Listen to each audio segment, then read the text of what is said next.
Several months have passed, and it is now January 1930. The fleet has needed an extended rest and refit. Many ships were damaged from the recent battles, and Germany, in the meantime, after the destruction of most of the High Seas fleet, has successfully sued for peace. The alliance in Europe is starting to crumble. Meanwhile, British and French raids into the Caribbean continue. The Arizona, escorted by two of the new Allen M. Sumner class destroyers, the Allen M. Sumner herself and the O'Kane, have been called out to intercept a British raiding group consisting of 4 heavy cruisers and an enemy destroyer. The older John C. Butler class USS Power, is coming along. This is giving us a chance to finally see the new destroyer design in action.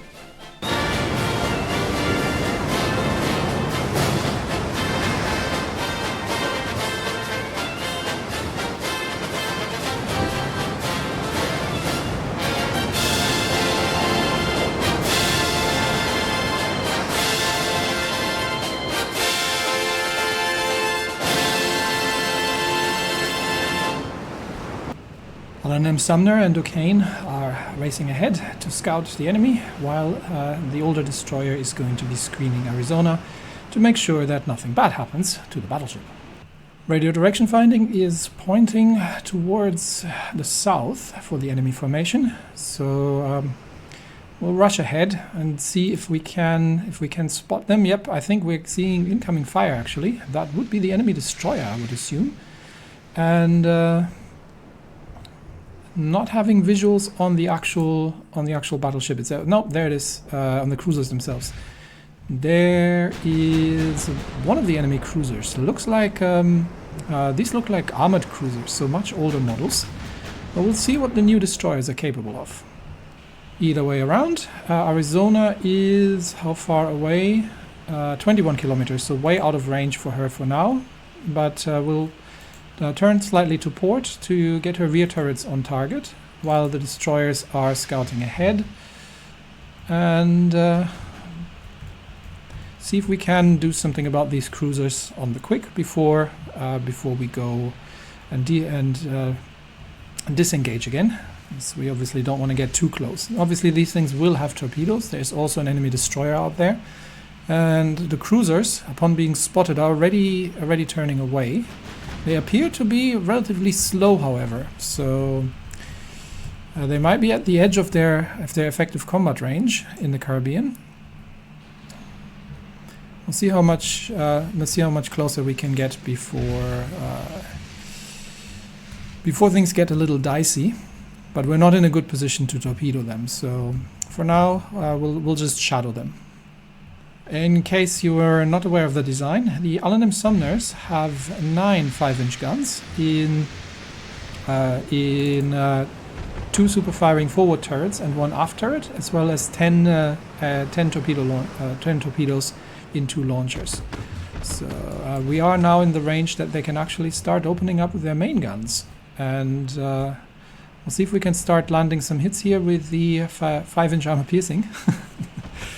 Not to be underestimated, these little destroyers. No information yet as to where the enemy destroyer is lurking, but first blood goes to the Allen M. Sumner with the first hit, and there comes the fire in from the Arizona, obviously from far from the rear, but we're starting to land some hits here from the destroyers. There come the enemy torpedoes, so it's time to go evasive. We've spotted them early. Might actually have to steer through them. We'll see if we can avoid them altogether. We're in a tight formation here, so I think O'Kane can still make it past as well, unless we are running into a second spread of torpedoes, in which case we are going to have to be a little more careful. That should be all right.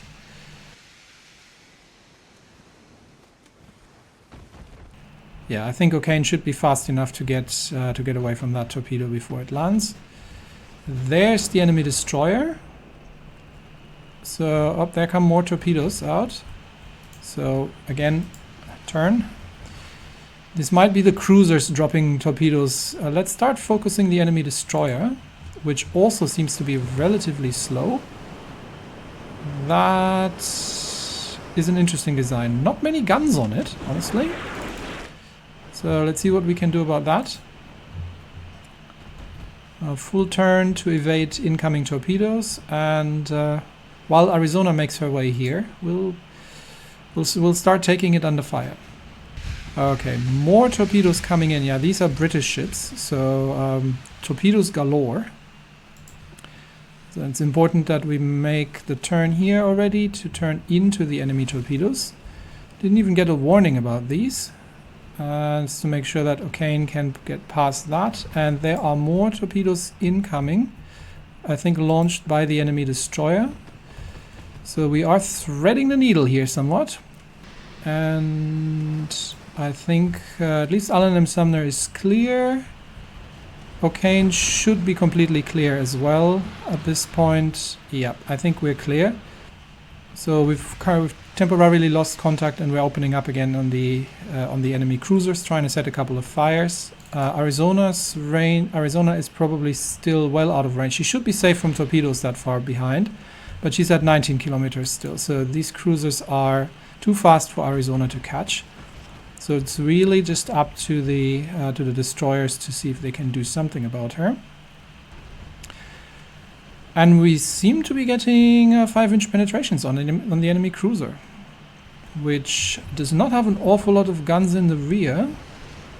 I mean, she does have plenty of guns, but most of them are pointed forward. So in a stern chase, we are actually in a decent position. More torpedoes incoming. So let's go evasive once more. Hard to port. Destroyer spotted again. And we might be launching torpedoes of our own at some point. I think for now I'll just keep them off. So if we can get a little closer, then we might be successful with the torpedoes. For now, as it stands, we would probably just be wasting them. Because it's on a stern position, it'd be trivial to... it would be trivial to avoid them. Relatively trivial. More torpedoes being launched from the cruisers. How many torpedo launchers do these things have? It's the Amphitrite. They have some deck launchers, yeah. So let's be careful here. There are more torpedoes, definitely more torpedoes incoming. And not to underestimate their small guns either. These are heavy cruisers after all that we're engaging here. But if we can't slow them down, then I doubt that Arizona can catch up with them. Probably, given how she's just turned, more torpedoes in the water. So again, we'll keep closing the distance and see if we can get into a position for a torpedo launch. These are Arizona's guns coming in, but too far for reliable hits, and Arizona's too slow to catch them. Okay, we did blow up one of their torpedo launchers, but we're now getting into range of their small caliber guns.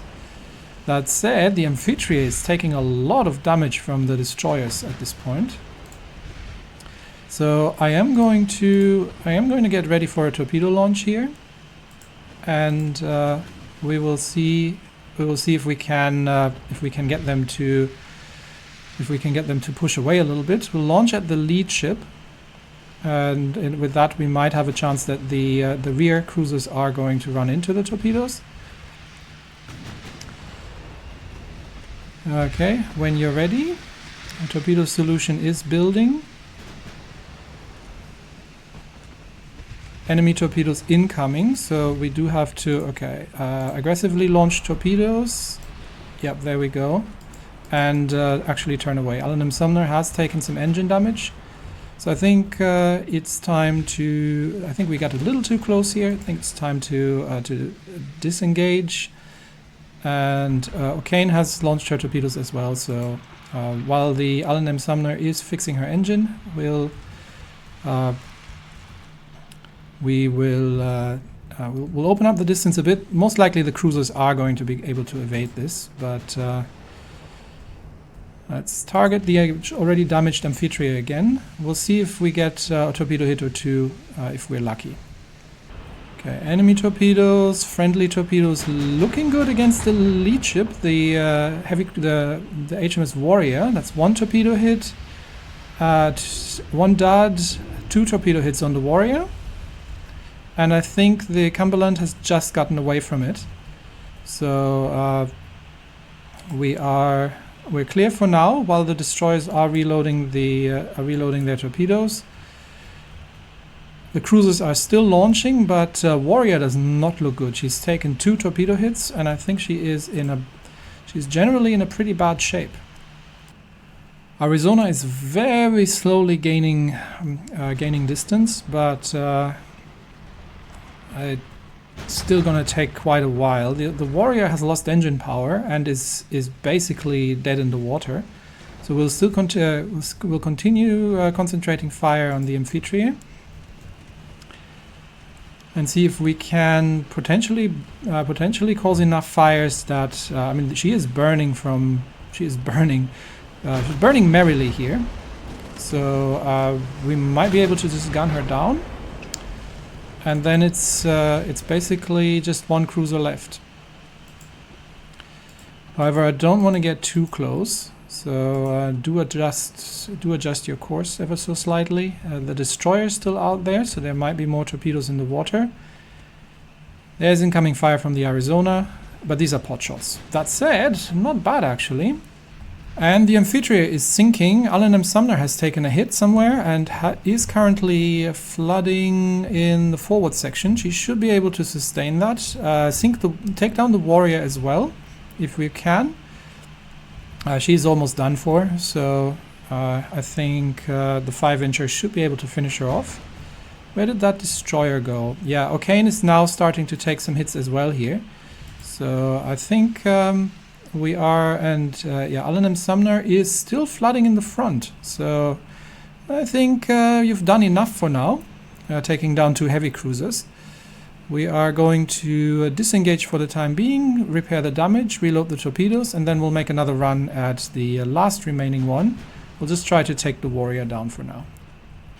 Both destroyers have taken some damage from mostly from fire coming in from the Cumberland, which has been undamaged. The enemy destroyer, the HMS Truculent, is now coming in for a fight. So I think we've got enough distance between ourselves and the enemy cruiser that we can start engaging her. Meanwhile, Arizona is still trying to sink the Warrior, but she can get her secondaries onto the enemy destroyer. But I think we should be able to deal with that. And that was a 5-inch hit on the Truculent, who probably thought that the Allen M. Sumner and the O'Kane were running away, but no, they're still spoiling for a fight. She is now going for the Arizona, presumably for a torpedo run. So it's about high time that we are going to get the destroyers in here to deal with her and take her down.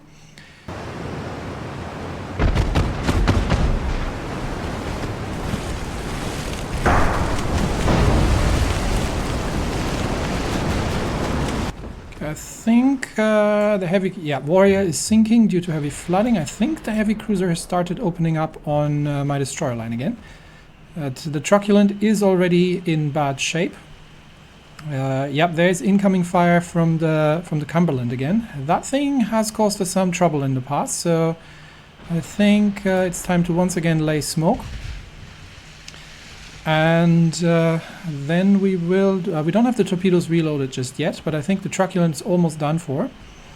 Arizona is now focusing on her as well. I would prefer if Arizona is going to turn and start focusing her main guns on Cumberland instead of the destroyer. We can finish that one off.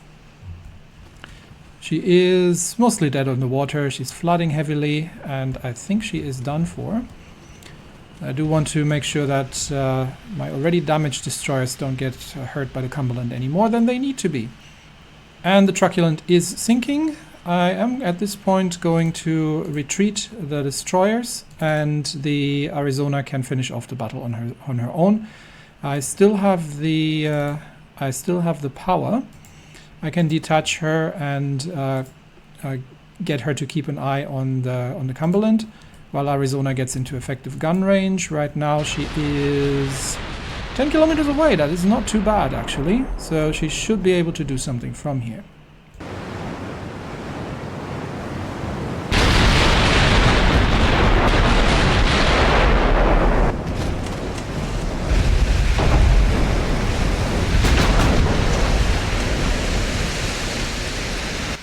More 14-inch hits.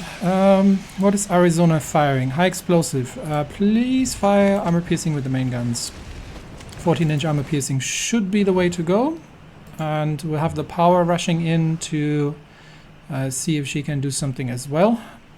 Let's see how the next salvo goes. Arizona by now has the range. And there comes the armor piercing. Let's see what that does to the Cumberland. Yeah, that's better.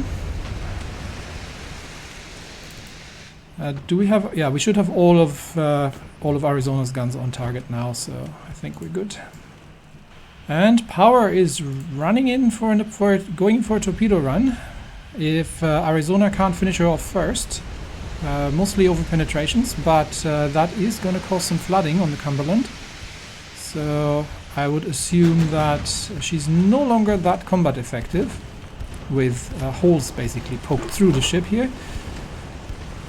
We'll see who finishes her off.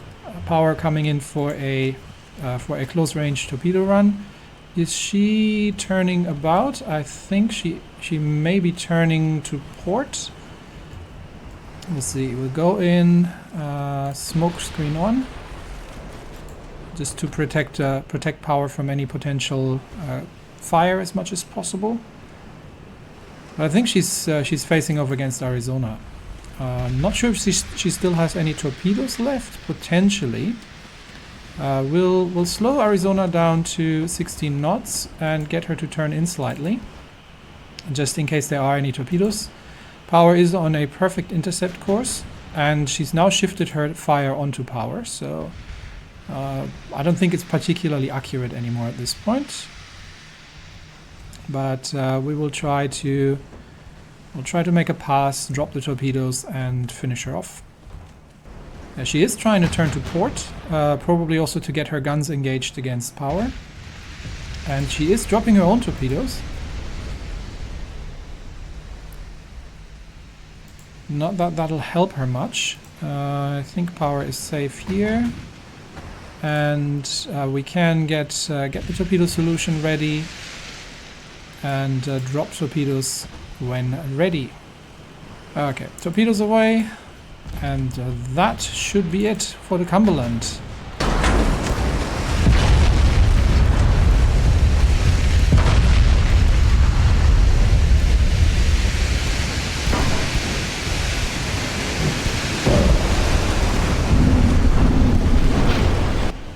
Torpedo detonations, and she's lost her engines. Has launched a Hail Mary torpedo out the stern by the looks of it here. Power has taken a hit to her engine as well. But power can... Cumberland is succumbing to flooding, and that is the end of the battle. So, with minor damage to our destroyers, we have sunk 3 heavy cruisers and an enemy destroyer. And in terms of damage dealt, the L&M Sumner is making a fulminant entry with 21,000 damage dealt, 119 5-inch shots on target, and 2 torpedo hits, and 1 ammo detonation somewhere. So, followed by Arizona, who's given pretty well as well, and the O'Kane, plus Power has managed her own torpedo hits. So all in all, I would say I'm rather pleased with the outcome, and looking forward to a new battle composition, mostly led by the North Carolinas, the Baltimores, and the L&M Sumners. But has shown already that these destroyers are perfectly capable of taking on outdated heavy cruisers by themselves.